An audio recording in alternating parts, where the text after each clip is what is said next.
Access Hampton and Harris with Bobbi Roquemore, where the world of sports meets the mic and the hammer of the law.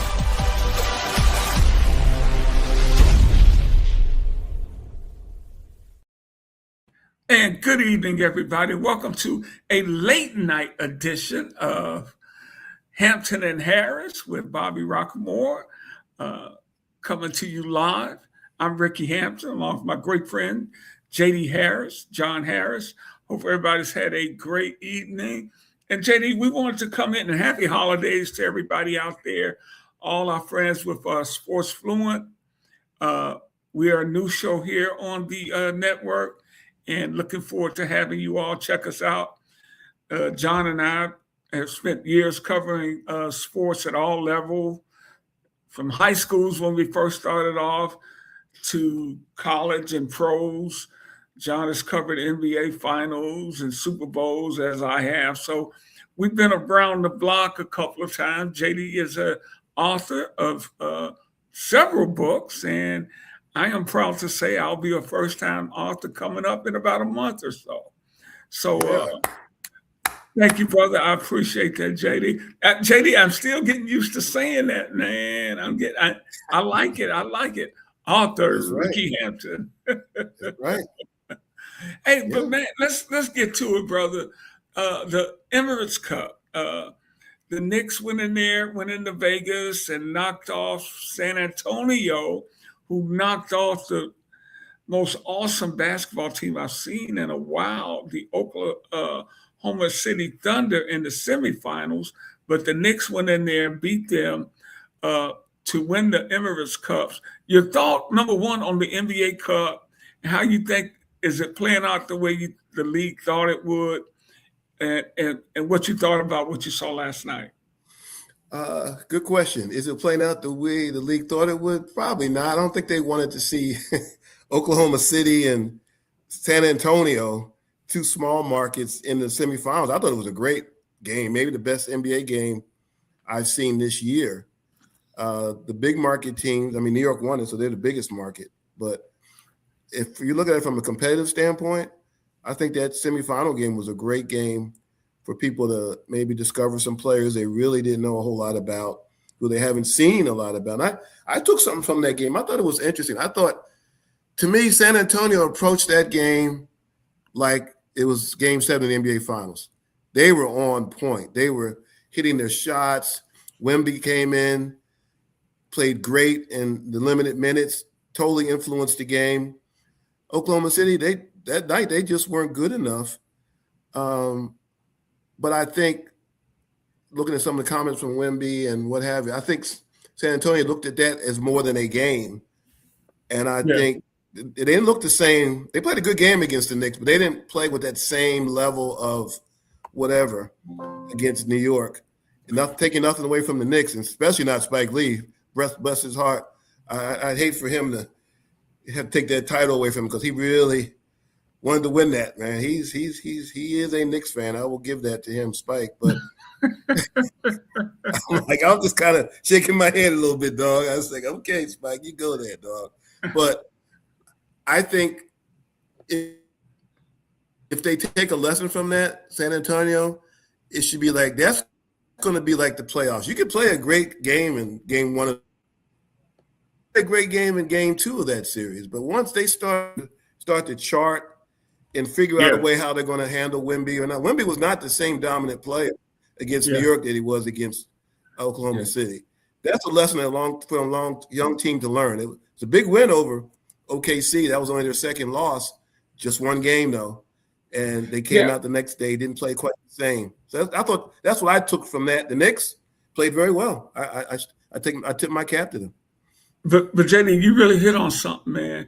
You got, because OKC's only two losses have come by San Antonio. But you get the playoffs, man, and these cats start digging in on you and charting you game by game. They know exactly when they're going to play, and they don't have to scout anybody else. It is an entirely different story. OKC has obviously been there and done that. And unless they have a rash of injuries, I hate to concede the NBA title in December, man, but it's going to be hard, I think, for somebody to be when they get to lock in on you in a playoff series. I think they're going to have to work because, Denver's a good team. San Antonio has shown they can give them problems. But I'm telling you, that is one of the best basketball teams I've seen in a long time, JD. You know the NBA as well as anybody. I'm interested to see how you see them historically so far. Well, to go back to your point, though, I thought that was a good point. 2 years ago, they had the best record, I think, in the league 2 years ago, OKC. And they lost to Dallas. I think they got beat maybe pretty handily. That was a big learning lesson for them. That was the first time they had really gotten that far. Maybe they were a little confident or not, I don't know. But they learned from that. And then the next year they were in the finals and they win it.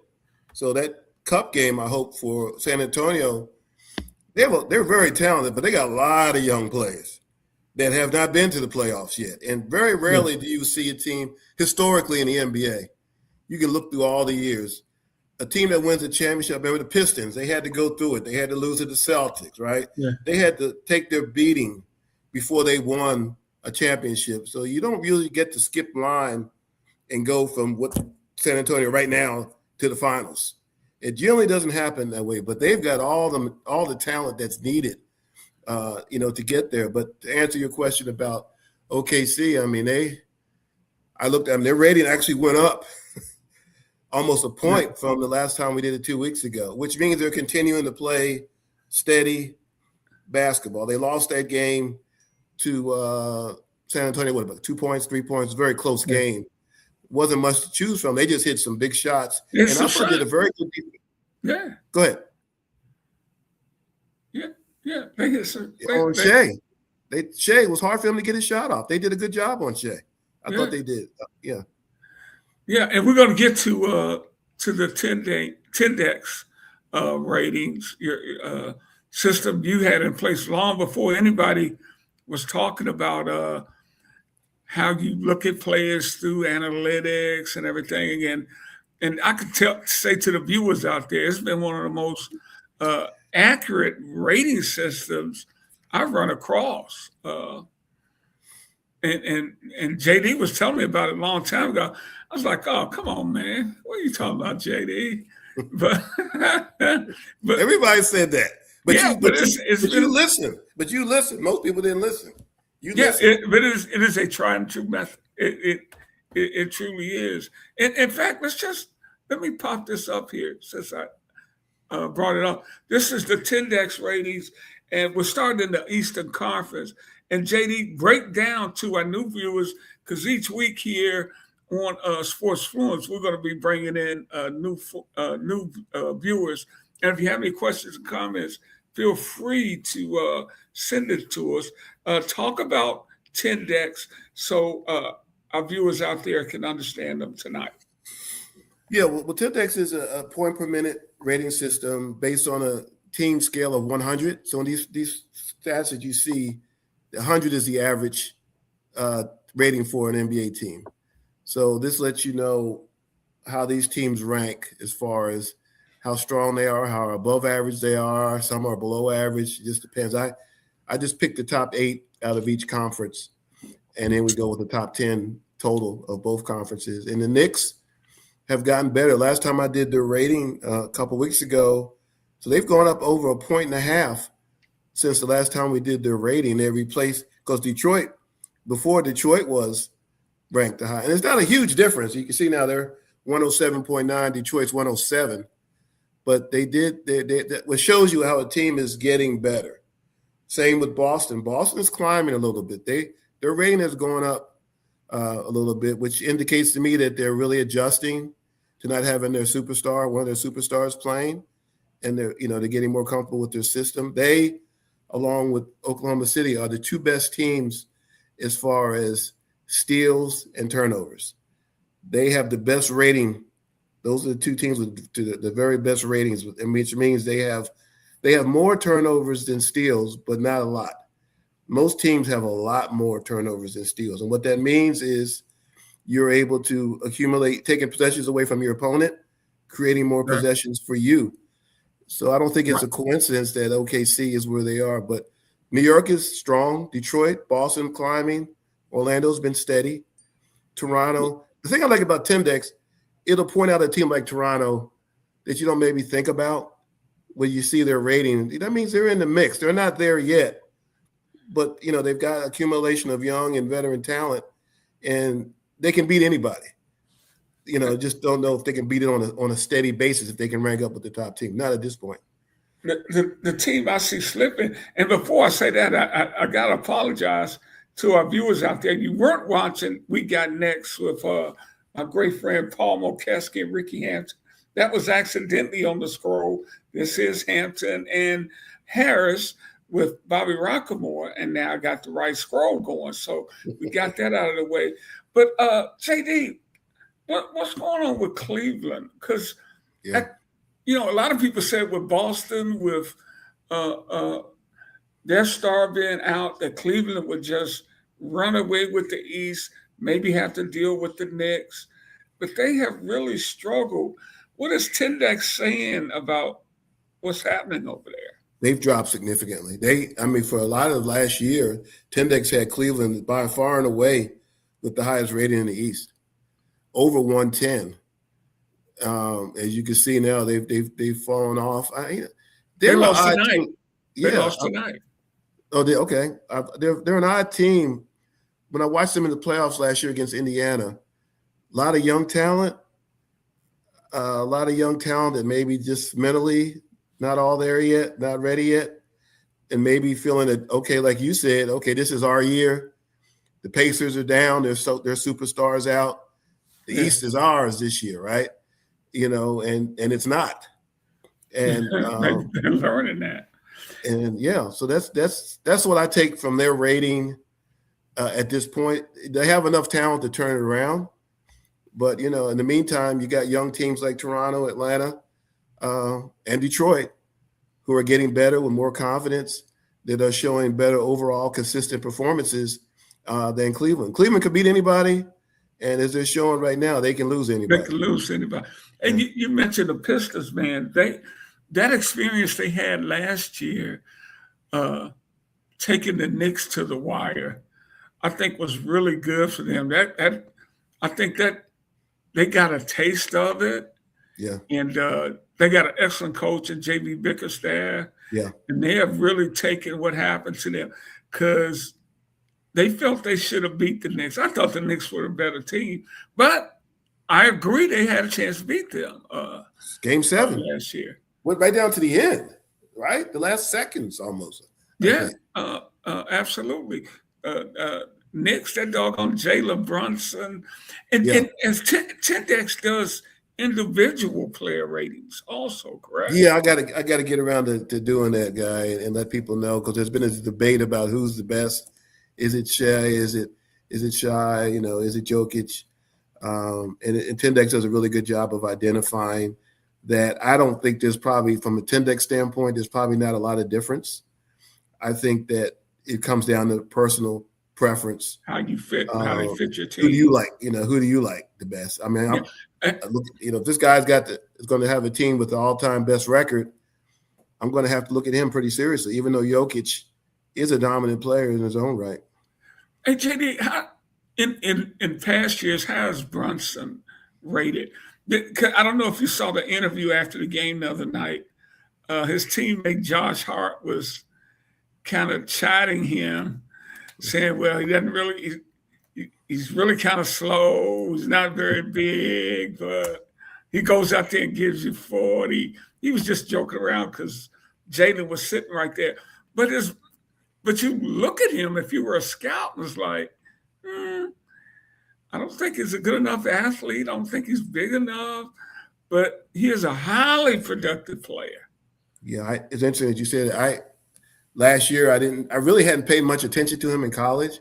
You could tell a lot.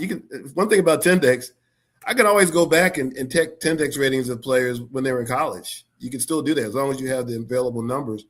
He had a top 5 draft rating, which I had no idea. And he was clearly under. Yeah, he was clearly when he went to the second round. He clearly second the round. scouts missed on him. He had a very, very, very high rating. So what he's doing now is not a surprise. Probably the people that didn't know him, but yeah, he was a very efficient player. He seems to be more of a volume guy now. He plays a lot of minutes, takes shots. His rating is a lot of that's accumulated over volume. Whereas Shaq Gilgeous, is he even averaging 30 minutes a game? He's sitting out a lot of fourth quarters. More of an efficient guy, right? He's not taking a whole bunch of shots, and which means his index is going to be pretty high too. Right. Jalen Brunson was taken with the 33rd pick. No, that's crazy. Yeah. In the 2018 draft, the 33rd pick of that draft. Let's move over to the Western Conference here, and that number is just stunning. 115, because there's some good teams in the West. Houston's a good team, man. Oh yeah, Denver's a good team. Minnesota's a good team. All these are good. San Antonio, those are good teams. Yeah, it really kind of puts it. And I think people are. Last year, I was kind of skeptical when I saw their rating. I said, okay, well, how does that compare to some of the great teams? And it does. It compares to some of the great NBA champions. Their season last year, and you know what? As great as the Bulls were, nobody looked the other way when they blew out the Nets one weekday or beat up on the weak sisters. They were supposed to. They won the games they were supposed to win big. So I'm not going to take away from OKC. Well, they're not playing anybody. Well, they're playing who's on the schedule, and they're playing today's NBA. So I got to look at this NBA the same way I look at. And the thing about Tindex, it lets you know who Tindex's all-time greatest champion is and I didn't get into it because there are other teams, but the Milwaukee Bucks for years had the best Tindex rating for an NBA champion, and they were a team that nobody ever looked at or thought about. The team with Giannis? No, Kareem, Oscar Robertson, 71, and Bobby Dandridge. Yep, they had the very best. They destroyed everybody, and I think their rating would have been even higher, but I think over the last few weeks, they did what they do now. They didn't even play. So, so you could go all the way back. You could compare that 67 76ers team to.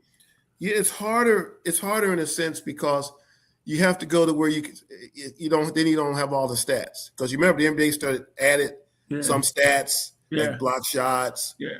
So some of the stats are not available. So I can compare them up to a point. That's why I got around 1980 or so, and then I slowed down, because if you go past that, a lot of times they didn't have all their stats available. But even my favorite team, the 76ers championship team, OKC had a higher rating than them. And, that hurt me to my heart. The 83 Sixer team? Yeah, that was my team, man. And Moses. But their rating was just much higher. Now, would they have beaten them then? I mean, who can say? I don't know. I'm just going off of what the rating says. And Tindex is not infallible, but guess what? Neither are the scouts that let Jalen Brunson drop to 33 in the draft, right? You're right. You're right about that, man. You're right about that. I'm surprised, and maybe they will one day, man. If I'm an NBA scout or a team, I pick this. I would order this. And JD, would you guys ever put this thing out there for fans to be able to order and we've thought about it. For those who, and I don't endorse it, but for those who like fantasy basketball, wink, wink, it's a great system, because what you do is you pick the players with the best ratings. It may not be the top player, but it'll identify players that are very, very efficient, and you put your team together based off of players like that. Yeah, we've thought about it. Dave Herron, the originator, and we've thought about it from time to time. But thinking about now these days, maybe trying to get an app for it. for people that have more use for, and Tendex has been used. I will say this, it has been used overseas for years. In Europe, parts of Europe and Australia, they've used Tendex. They've used it to their satisfaction. Very few people use the real pure Tendex system. And one thing I've learned is that if you don't do Tendex correctly, you can overrate players and you can underrate them because you have to factor everything in. And colleges are different, a little bit more difficult because each college team has a rate that they play at, strength of schedule. So you have to factor in the strength of schedule for, someone from Michigan versus someone from Michigan Tech. And so it's a little bit, it's more complicated. It's harder for people to duplicate. To me, the NBA way to do it is very simple, really. It's simple. It's just that not many people know how to do it. Let's move and look at the top 10. Of course, we got Oklahoma City sitting there at 115.2. Houston. The top 3 teams in Tendex are from the West, and then the Knicks and Pistons. You only got. Well, you got. I was going to say you got a few teams from the East in there. Yeah, I don't see the Lakers in there. I don't see the Lakers. No, they're not in. They're not in the top 10. They but it's funny. Their rating is very similar, and that tells me a lot. Their rating is very similar to what last year's rating was. I remember going into the playoffs. Some people had them going to the finals, and it didn't happen that way. And I was like, "Is that are they really?" So I did the rating, and it just really wasn't that high. And I'm doing the rating this year, and it's not really that high. So unless something changes dramatically, I don't see that changing a whole lot. I see them maybe they win a round in the playoffs, maybe 2 rounds, but they don't have the firepower or anything that's needed to compete with Oklahoma City, a Houston, or a Denver over a 7-game series. The next time we do a show, we have to do the bottom 10 of the Tendex. Yeah, we can do that. Because the Clippers might be a top to bottom team. What a disappointing team they've been, JD, to have guys like James Harden and Kawhi Leonard, and they at one point they had Chris Paul. Of course, Chris is probably out of the league now. He's not the same Chris Paul. It was an all-pro, all-NBA guard. Yeah. And what did you think about his dismissal from the team? Yeah, I mean, I hate going off of stuff that I don't really know, but you hear what you hear, and then supposedly he was a disruption. The team saw him as a disruption, that nobody wanted to hear what he had to say. Sit over in the corner, little man. Shut up. And but it's by the same token, they're just continuing to go out and lose. And but like people say, they knew who he was, right? They knew he played for the Clippers before. They know he can be abrasive. They know he speaks his mind. They knew he was in his last year, and that he wasn't just going to sit by idly. The sad thing is that they're continuing to play poorly, and OKC sitting over there. And I think here's an interesting, check the box score tomorrow night. They play at Oklahoma City. And remember, Shai Gilgeous and Chris Paul are very close, because Shai's first year on OKC after he got traded, Chris Paul was there. Yeah. Chris Paul became like a mentor to him. So I'm sure in the back of his mind, Shai is like, okay, I might have to drop 40 on y'all tonight. I'm going to light y'all up tomorrow. That could be one of those 40, 50-point wins tomorrow night. Don't be surprised if you see that. And check this out, JD. OKC has their pick. That's crazy. And it's unprotected. That's insane. So the Clippers continue to be the Clippers. And December 15th, I think today is the 17th. Earlier this week, Monday, I guess, teams are now eligible to start trading players. I think about 90% of the guys in the league can now be traded. Do you think we'll see a lot of trades this year? You hear it every year. You hear, Giannis is going to get traded. I've heard that every year now. Giannis is going to get traded. This guy's going to get traded. I think those are fantasies for journalists for the most part. What they would like to see, you got to have a fit. I mean, if we haven't learned anything from Oklahoma City, the fit has got to be there, right? The fit, right. The chemistry. You know, just because you pop Giannis on another team doesn't mean that team. Let's go, Giannis, go to the Lakers. Well, first of all, we'll trade our third string center and a package of bubble gum for Giannis. That's what the fan says, right? We're gonna give you all our trash. Yeah. And you give us Giannis. First off, that ain't happening, okay? So we will keep all our players. We want you to give us Giannis. Exactly. It's not going to happen that way. It don't work like that. And I mean, putting him in the middle of that, I don't see that at all. Especially a unique player like Giannis, man, who he could never go to the Lakers because, damn, LeBron's going to have the ball.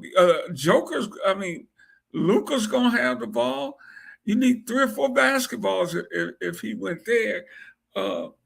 I'm sure they would try to make a place, but that wouldn't necessarily make them better.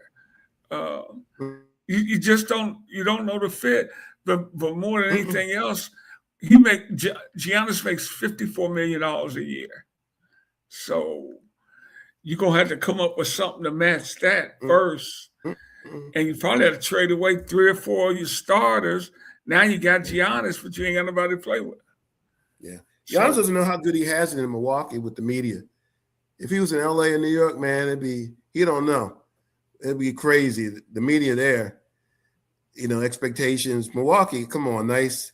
He ain't getting slammed there. You know what I'm saying? It's nice and Midwest quiet. Nice. Easy. Midwest nice. He don't know. He don't know. Yeah, absolutely. Hey, everybody, welcome. You're watching Hampton and Harris with Bobbi Roquemore. I'm Ricky Hampton. Bobby's not with us tonight. We were just talking a little NBA hoops, the NBA Cup, sold out crowd in Vegas. I'm sure all the players like going to Vegas. I know those two-way guys like making up, about $500,000? Oh, yeah. I was happy for those guys, man. Yeah, absolutely. Merry Christmas to those cats, man. So we're there. We're heading towards Christmas break, and now I think this is when it's going to really start getting interesting, JD, because we talked about you could start seeing some trades now. You always hear about them. We'll wait and see. But you had somebody on the 10 decks. I meant to ask you about going back to the East, the 76ers. Yeah. We had a Joel Embiid sighting the other night. He dropped 39 on some guys. I mean, JD is still in him. Yeah. Can he? Is he at a point where he can bring that every night? He probably, he should study the case of Charles Barkley. I remember I was working in Lexington, Kentucky. Charles Barkley was at Auburn. So I wasn't ready to cover those games yet, but I used to watch him on the TV. And he was huge. Yeah. He was huge, and he would come down the break and he would dunk. I remember one time he dunked on Melvin Turpin, and he turned around and just started laughing. And but he went to the NBA and he struggled. And apparently Moses Malone said, dude, you ain't never going to make it. Yeah. And he lost a lot of weight. Yeah. People don't know how big he was. He was huge. Yeah. He lost a lot of weight, and he became a great player. That's, to me, with Embiid with his leg, knee issues, that's the only way he's going to be able to maybe extend his career for a while. He's big. He's a big guy. He has to make a commitment to try to really lose some serious weight. I don't know if he can do that or not. Otherwise, he's going to continue to have those type of, lower body injuries. But talent-wise, yeah, he's as good as it comes. Yeah, I saw him. I watched them play against the Pistons maybe 10 days ago or so. And, man, he was running like we do at the Y from the top of the key to the top of the key. He wasn't even trying. By the time he made it to the post to play, I mean, really, JD, the play was over. By the time he just could not keep up. So, and that was the first game he had played in a minute. So clearly He didn't have his legs under him. But even with that, you got Maxey playing lights out, the Edgecombe, the young rookie, Mhm. and their Tindex rate is not bad, 101. I mean, No, they got good young talent. They can get better. I mean, they're young. Now you're bringing Paul George back. He gonna yeah, get his minutes and his shots. So now you got to make it work with the young and old. So they maybe by the end of January, February, if everybody stays healthy, they might be ready to make a nice run. yeah. I'm now going back west. I mentioned the Clippers. They are now 6-20 on the year. Ugh. Just unbelievable. Team with the worst record in the league is New Orleans at 5-22. Well, I take that back. Washington is 4-20. Oof. And yeah, man, that's Zion Williamson. How has Tindex rated him? Or does he even have enough time to be rated because he misses so much time? Yeah, astronomical rating coming out of college, and has a good rating when he plays. He just doesn't play enough, but he's a very efficient guy. He scores at a high level, rebounds, not a bad passer, but he can't stay healthy and stay on the court. Hey, So the ability is there, but as he gets older and each year passes, it's just going to be harder and harder for him and he's going to keep breaking down physically. And you just gave the example of Charles Barkley. There you go, right there. That's it. Barkley, it was important enough for him to do that. But brother, let me tell you, I cut Zion some slack. Having lived in New Orleans, yeah, I hear you. and JD, and that brother got a pocket full of money, man. So all the restaurants, I know it's hard for Zion, and he probably ain't paying for no meals either.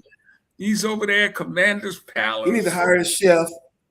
Yep. You need to hire a chef to cook him some low calorie Creole. Yeah, really. Now, but this year he came back, seemed like he was in a pretty good shape. But I think he's out now for the next, I think maybe 10 days or so. He's out. Yeah. There's always something with that cat, man. And people are talking about back, and it'll be back out again. He'll be back. They're talking about trading for him. Anthony Davis, I keep hearing his name coming up in a trade. In fact, there's been stories in the Detroit papers about Anthony Davis coming to Detroit. Anthony's 32, 33 years old. Obviously, an outstanding player when he's available. But I wouldn't, unless you want to give us into the bench for this dude. I wouldn't give up any of my frontline guys for that guy. I can't trust him to be there. I think if you feel like he's the difference, in being a really good team, a playoff team, and potentially a championship team, but you can't play him. You gotta be smart with how you play him. Yeah. You can't play him a bunch of minutes. You gotta limit, not to the degree that Wemby's doing it, but you gotta limit. Keep him down to 25. No more than 30 minutes, even less than 30 minutes. He's shown it over time. When he plays more minutes, he's gonna break down. Yeah, I wouldn't trust him, man. So I don't think Trajan Langdon, who's done an outstanding job putting this Piston games together in the front office. I don't think he's going to. I don't think he's going to mess with that because I think he thinks the Pistons, as they are, they could use a shooter. They could use Malik Beasley. They could certainly use him. They got Duncan Robinson as a good shooter. They could use another one. Even if they get there, I just don't see. I keep going back to OKC. I don't see anybody beating them, man. So should I go all in to get to the finals to get beat? Yeah. I mean, it'd be fun and exciting to get to the finals. But you probably gonna get beat 4-1 if you win that one. Yeah, the thing about sports, though, man, I think about Milwaukee. You know, when they won, and some people were predicting dynasty, right? And they Yeah, never, they haven't made it back. I mean, if you feel like you're that close, yeah, and contractually, even though you got a lot of young talent like the Pistons, eventually it's going to be hard to keep all those players, right? Because they're all going to want to get, they're all going to want yeah. to get paid eventually. And and all those contracts with Detroit are But if going you to feel like come that's out the right piece about the same and take time. you over, or at least give you the best chance, Yeah. So we'll see then what go for it, right? happens And there. the one thing about great general managers, I couldn't hear you. Teddy. you trade a guy a year before. You trade a Yeah. guy. The thing about great teams, great front offices, trade a guy the year before. You Yeah. know he's great and you're giving something up, but I know next year it's going to be a headache, whether it's contractually or whatever. You get rid of a guy a year earlier too. And if you have enough talent, if you have enough depth, trust, okay, you trade a guy, but the guy behind him, I mean, some of the guys on OKC, I didn't even know who they were. Yeah. And I didn't really remember seeing them play last year. And a lot of those guys have stepped up because they got an opportunity. And there are other teams with players on the roster like that. I don't know if Detroit's like that, if they're that deep. But if they really need, they can keep going at the pace they're going at, and you know them a lot better than I do. Or if they can add that one piece that can take them past the Knicks and and get them into the finals, maybe you take that Yeah, chance. well, to that point, don't be surprised if they do something. I think it'll be for another 3-point shooter. They're not a very good 3-point shooting team, and which is why they lead the league. And the good thing about the Pistons, they're smart enough to know they can't shoot from the outside, so they attack the basket. They lead the NBA in That's good. paints and Yeah. paint points. The last time Okay. I checked or watched the game. Um, any other thoughts with the NBA, JD? Move on to a couple Um, other topics before we get out of here, man. well, I think we kind of touched on, no. I tell you, I will tell you this. And I watched the podcast I'm gonna name it, with a bunch of former NBA players. I was really disappointed. It was when OKC played Phoenix, and Grayson Allen got called for a flagrant fly-out foul and got ejected. And they were all saying, "Oh yeah, it was a get back." And the first thing I said was, "Wait a minute, Grayson Allen. We're talking about the same guy at Duke that tripped 100 people. That's been a cheap shot artist since he's been in the league. How many incidents have you seen him with tripping somebody?" I said, "Man, back in the day, there wouldn't have been a problem because somebody like Oakley or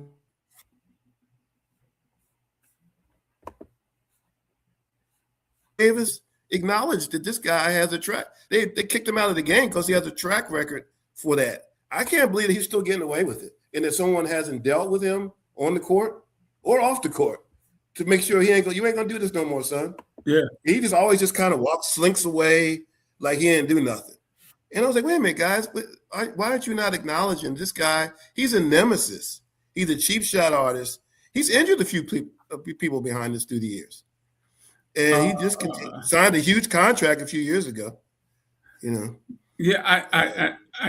It was Chad Holmgren. It was Chad Holmgren. He got into it with Chad Holmgren. let's see here. To your point about this dude, JD, maybe he's just goofy, man. Those goofy ones are the dangerous ones, man. Let's see if I can get this. Talented guy. I remember when he was a freshman. I was trying to. Let me see here. Kind of showing him in action here over the years. In action. Can you see this?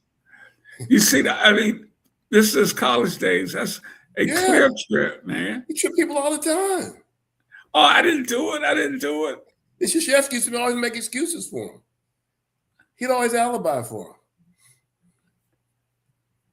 But I didn't think it would continue in the NBA because I figured here it is players right here. would This is bleaching on that. This Duke day. Yeah. That's clear. That's clear. I can't believe nobody in the league has stepped up and done something to him to send a message. No one sent a message to him. Yeah, that's cheap shot artist, man. You know what? Next show, I'm gonna find some more recent, because I totally agree with you there. And then these guys make too much money to have somebody out there playing dirty basketball. He's a dirty player. He's a dirty player. He's a dirty player. Yeah. So, and the NBA guys didn't say anything about. No, I was like, they were all in there. Well, they said he should have gotten thrown out, but like the difference between the folks like us and those guys, we're going to talk. I didn't play on the court at that level, so I can't talk like that. But I can talk about, this guy has had a track record since college of being a cheap shot artist. So maybe another player wouldn't have gotten thrown out, but because of his record, the referees didn't have a problem getting rid of him because he's done it. I would say in the NBA at least more than a half a dozen times, and probably closer to 10. And I can't even count the number of times he did it in college. Yeah. We'll get to that. Hey, speaking of college, the big conversation in the world of college athletics has been the firing of Sharon Moore at University of Michigan, football coach, and everybody knows the details now. I don't have to waste time going through that. But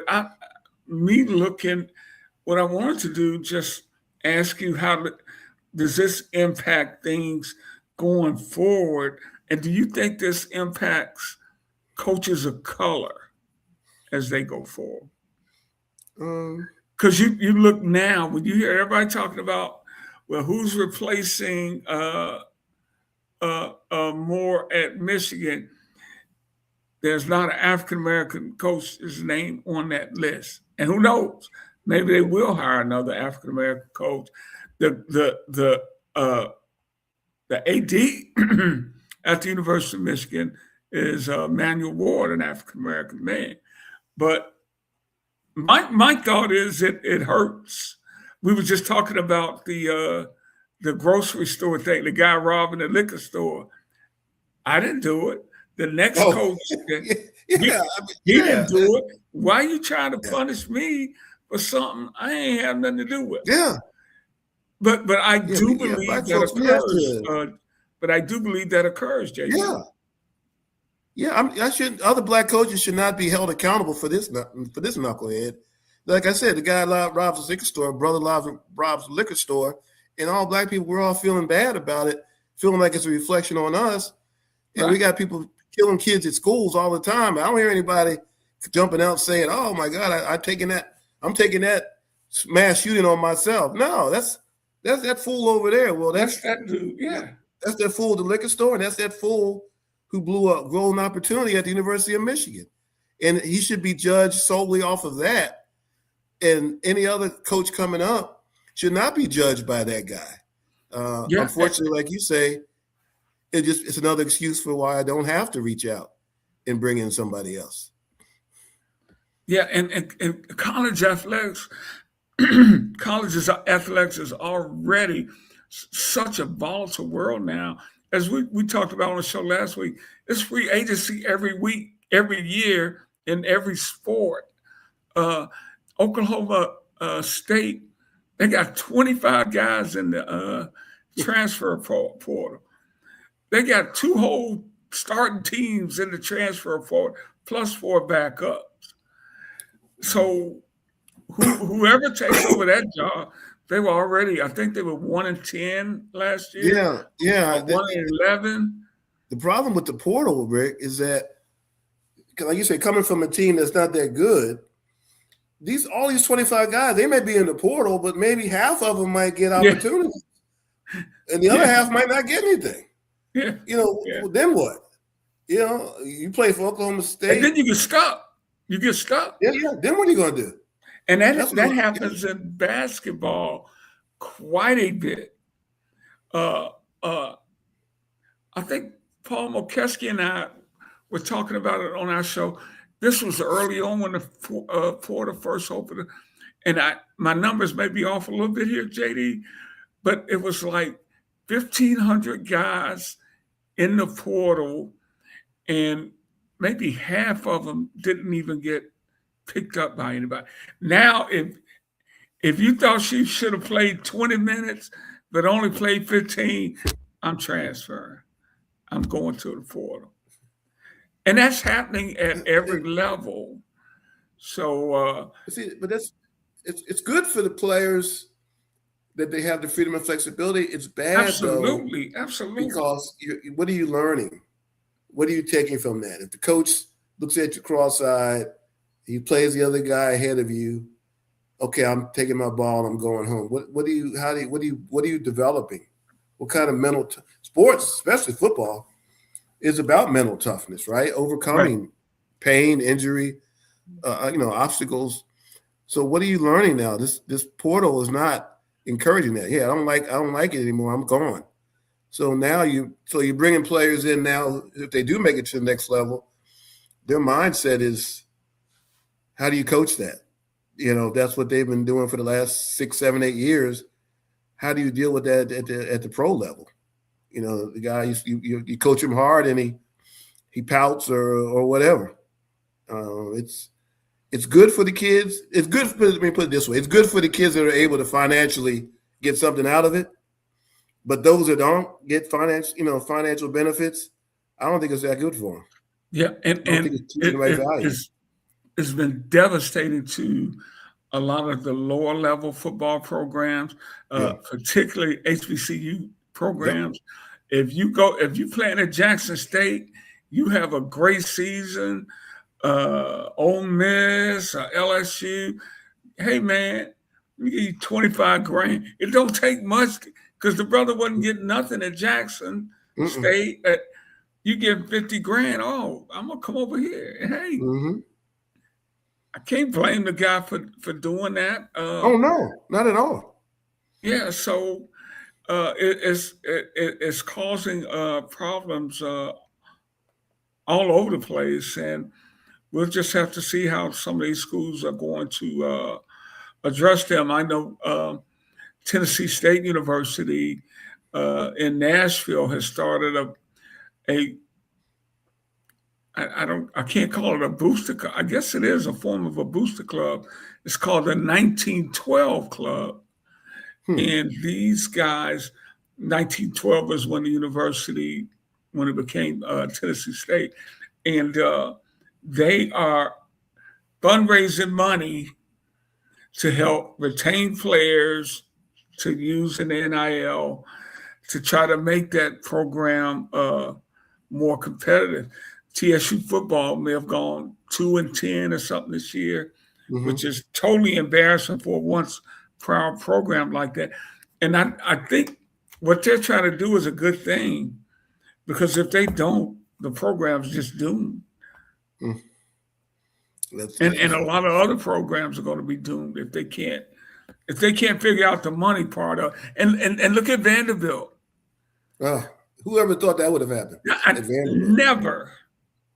Brother, trust me, never did I think that. But Vandy already has millions of dollars, and they decide to pour it into the athletic program. And look at the results. So that, more than anything, that tells you now that college athletics is about the dollar bill. Yep. And it's a perilous world to be in. And coaches like Moore had an opportunity, and we'll see how that plays out for him. I think his coaching career is probably going to be over. Maybe an analyst somewhere. Maybe an analyst somewhere in a couple of years. Yeah, he's definitely going to have to go away for a couple of years and try to work his way back. But the guy made some mistakes, and now you're gonna have to eat that, bro. Yeah. You're gonna have to eat that. Hey, a couple of things before we get out of here. First of all, tell us about your book and Coach Mike Tomlin, because really, Coach Tomlin is really one of the guys who's in the spotlight as the season winds down. The Steelers are fighting for playoff spot as usual, because the guy always has them in the hunt.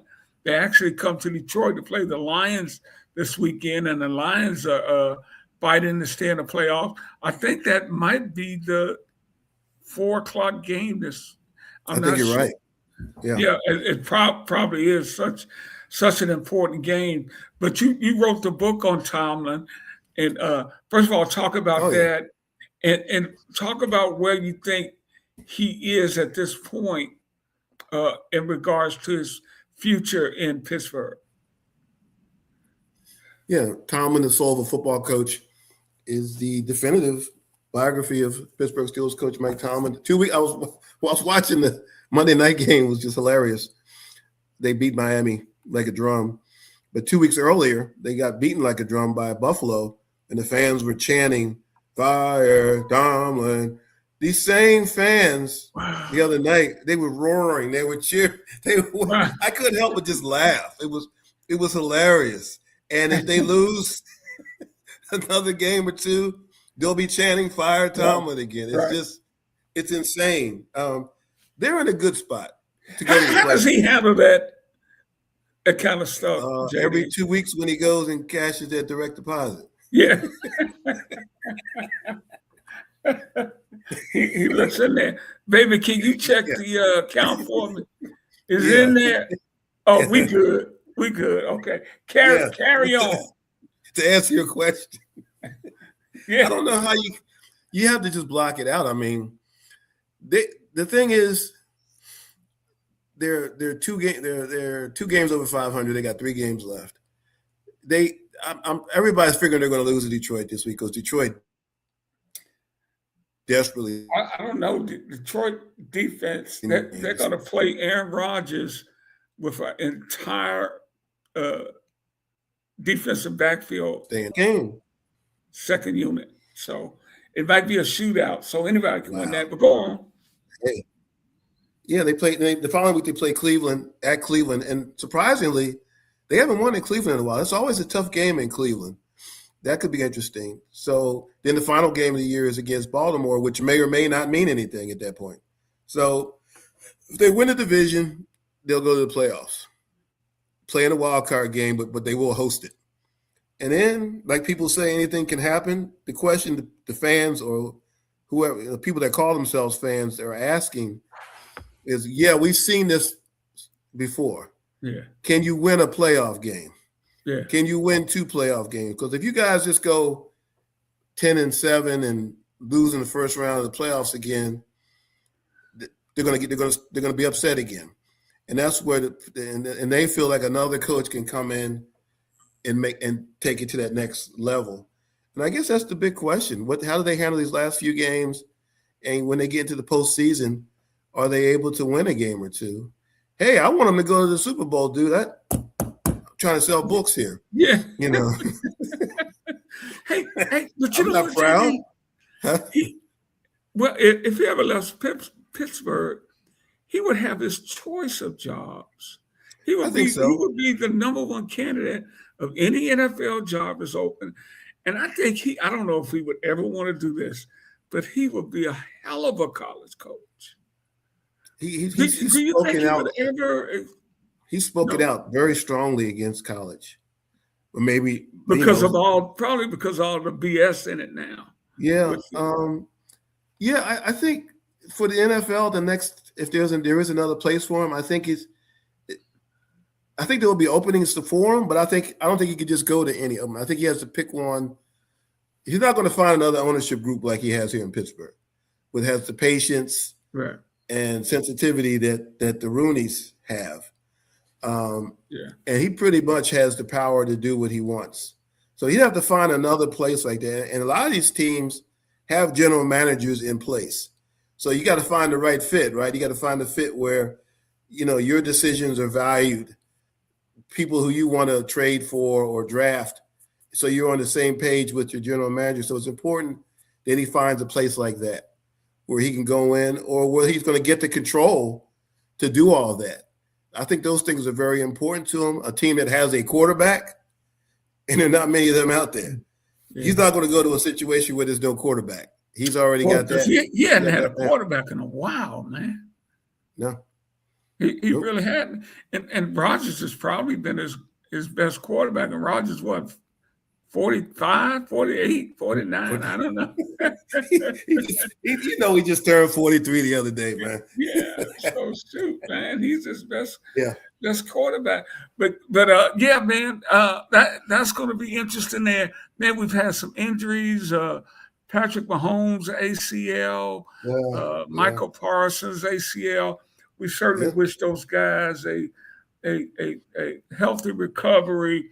The NFL is a great game. The only bad thing about that game are the injuries, and they're just going to happen. And a lot of times these injuries will determine, who wins or who loses. That's the same way with the NBA nowadays. So we wish everybody well.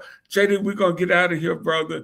But again, I tell you, pick up this book. If I was at home, I'd show you my copy of Tomlin, Soul of the Coach. You got a picture of your book too, right, Rick? I'm on the road. I will get that. I'm going to have, trust me, brother, after Christmas, I'm going to have mine set up. And JD, where can people get your book? Oh, they can get it. They can get it at Amazon, all the booksellers, Barnes and Noble, and you can go to my website.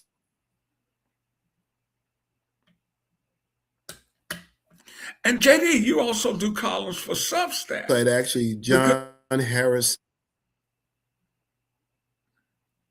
Inc. JD, you cut off a bit. INC.com. You can buy it there.